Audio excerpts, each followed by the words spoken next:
Hi everyone, in this video I want to show you how I create table using phpMyAdmin. So if you want to open this page, go to your browser, type localhost /phpMyAdmin, click enter to open this page.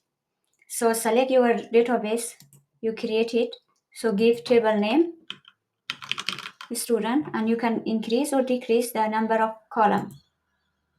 So in this column I want to give name, type and length. So first column I give ID, student, student first name, student last name, and then student email. Next I select the type. So for first name, for the first name I select worker, and then for last name and email select worker as well. For the ID I keep as an integer.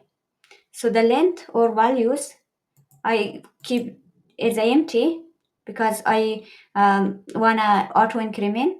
So the length of the first name I put 50 and 50 for the last name as well, 100 for email. So click save. So now you can see the result. The table is created.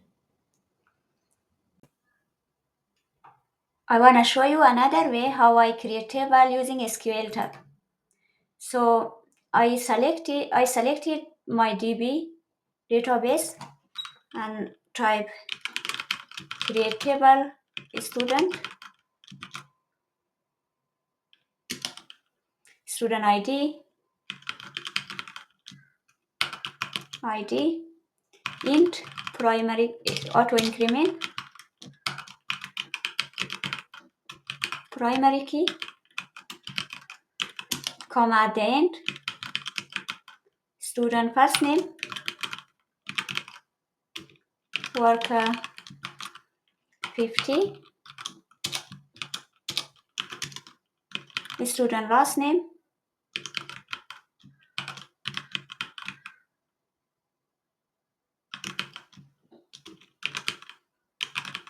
worker 50 student email worker 100,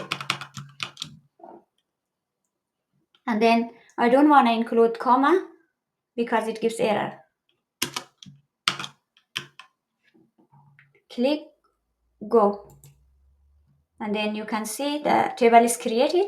So it will show when I select student table, student ID and student first name, last name, and student email. Thank you so much for watching. If you found this video helpful, please consider liking and subscribing to my channel.